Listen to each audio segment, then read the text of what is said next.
जरा सोचिए कि क्या हो अगर दुनिया एक ऐसे एनर्जी संकट की दहलीज पर आ खड़ी हो जो पूरी ग्लोबल इकोनॉमी को ही घुटनों पर ला सकता है। आज हम एक ऐसे ही संघर्ष को समझने वाले हैं जो ठीक यही कर रहा है। नहीं, ये कोई मामूली जंग नहीं है। देखिए, इस लड़ाई का जो असली खतरा है ना, वो जंग के मैदान में नहीं, बल्कि हमारी अर्थव्यवस्थाओं की बुनियाद में छिपा है। ये एक एनर्जी चोक पॉइंट क्राइसिस है। मतलब एक ऐसा संकट जहां दुनिया की एनर्जी सप्लाई की नब्ज को ही दबा दिया गया हो। और हाँ, ये सिर्फ अखबारों की बड़ी बड़ी सुर्खियां नहीं हैं। इस संकट का असर पेट्रोल पंप से लेकर सब्जी मंडी तक हर जगह महसूस किया जा रहा है। चलिए पता लगाते हैं कि रोज की जरूरतें महंगी क्यों हो रही हैं और कैसे ये ग्लोबल घटना सीधे हमारे बजट को हिला रही है। तो सवाल ये है कि आखिर ये होता कैसे है? कैसे एक छोटे से इलाके की लड़ाई पूरी दुनिया में तूफान खड़ा कर देती है, जिससे तेल की कीमतें आसमान छूने लगती हैं? आइए इस संकट की पूरी मशीनरी को परत दर परत खोलते हैं। ये जो आंकड़ा है ना, ये सच में चौंकाने वाला है। एक्सपर्ट्स चेतावनी दे रहे हैं कि सबसे बुरे हालात में तेल की कीमत $150 प्रति बैरल के भी पार जा सकती है। और ये सिर्फ एक नंबर नहीं है, ये एक आर्थिक भूकंप जैसा है जो दुनिया भर की अर्थव्यवस्थाओं में तबाही ला सकता है। मतलब दांव पर बहुत कुछ लगा है। देखिए, ये एक डोमिनो इफेक्ट की तरह काम करता है और इसे समझना बहुत आसान है। जंग हुई तो जहाज़ों की आवाजाही रुक गई। इससे हुआ ये कि दुनिया भर में तेल की सप्लाई घट गई, और जब सप्लाई कम हो और मांग उतनी ही रहे तो कीमतें, वो तो सिर्फ एक ही दिशा में जाती हैं, ऊपर, और बहुत तेजी से ऊपर। और ये सारी कहानी एक ही जगह पर आकर टिक जाती है, स्ट्रेट ऑफ हॉर्मूज। इस पतले से समुद्री रास्ते को ग्लोबल इकोनॉमी की जीवन रेखा समझिए। दुनिया का लगभग 20% तेल यहीं से गुजरता है। तो जाहिर है, जब इस रास्ते का गला घोंटा जाता है तो इसका दर्द पूरी दुनिया महसूस करती है। अगर इस खतरे की गहराई समझनी है ना, तो भारत जैसे देश का उदाहरण लीजिए।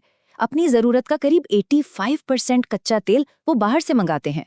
अब जरा भी दुनिया में तेल की सप्लाई इधर से उधर हुई तो पूरी की पूरी अर्थव्यवस्था पर सीधा खतरा मंडराने लगता है। ये एक साफ इशारा है कि हम सब एक दूसरे से कितने जुड़े हुए हैं। तो ठीक है, हमने ये तो देख लिया कि क्या हो रहा है। अब आते हैं सबसे बड़े सवाल पर। आखिर ये सब क्यों हो रहा है? चलिए उन जियोपॉलिटिकल चिंगारियों को समझते हैं जिन्होंने इस आग को इतना भड़काया है। सब कुछ बिजली की रफ्तार से हुआ। जो कहानी फरवरी 2026 के आखिर में कुछ हमलों से शुरू हुई थी, वो कुछ ही हफ्तों में एक बड़े संकट में बदल गई। मार्च के मध्य तक आते आते दुनिया के सबसे जरूरी समुद्री रास्तों में से एक लगभग बंद हो चुका था, और इसके झटके पूरी दुनिया के बाजारों ने महसूस किए। और पता है, यही बात इस संघर्ष को इतना खतरनाक बनाती है। ये अब कोई प्रॉक्सी वॉर नहीं है जहां देश पर्दे के पीछे से लड़ रहे हों। नहीं, ये अमेरिका और ईरान के बीच आमने सामने की टक्कर है।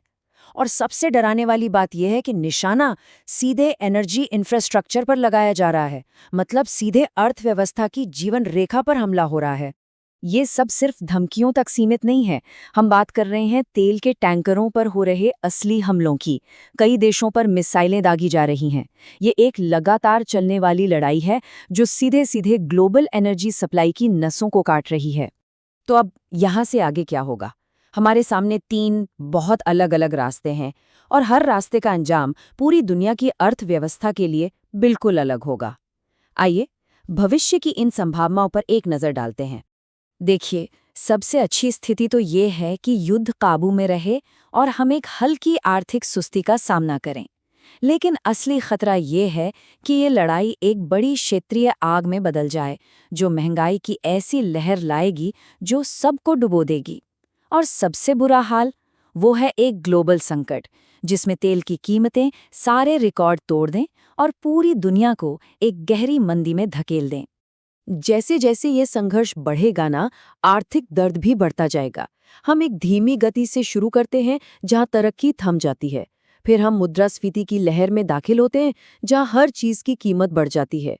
और आखिर में हम एक भयानक मंदी का सामना करते हैं जहां नौकरियां जाती हैं और कारोबार बंद हो जाते हैं। तो एक बात बिल्कुल साफ हो जानी चाहिए, ये कोई आम क्षेत्रीय तनाव नहीं है। हम पिछले कई दशकों के सबसे ज्यादा आर्थिक रूप से खतरनाक हालातों में से एक को देख रहे हैं। दांव पर इससे ज्यादा कुछ नहीं हो सकता। तो आखिर में असली जंग का मैदान मिडिल ईस्ट नहीं है, वो ग्लोबल फाइनेंशियल सिस्टम में है, हमारे बजट में है। और सबसे बड़ा सवाल ये है कि दुनिया इन 3 रास्तों में से किस पर चल रही है। इसका जवाब तो शायद सिर्फ वक्त ही देगा।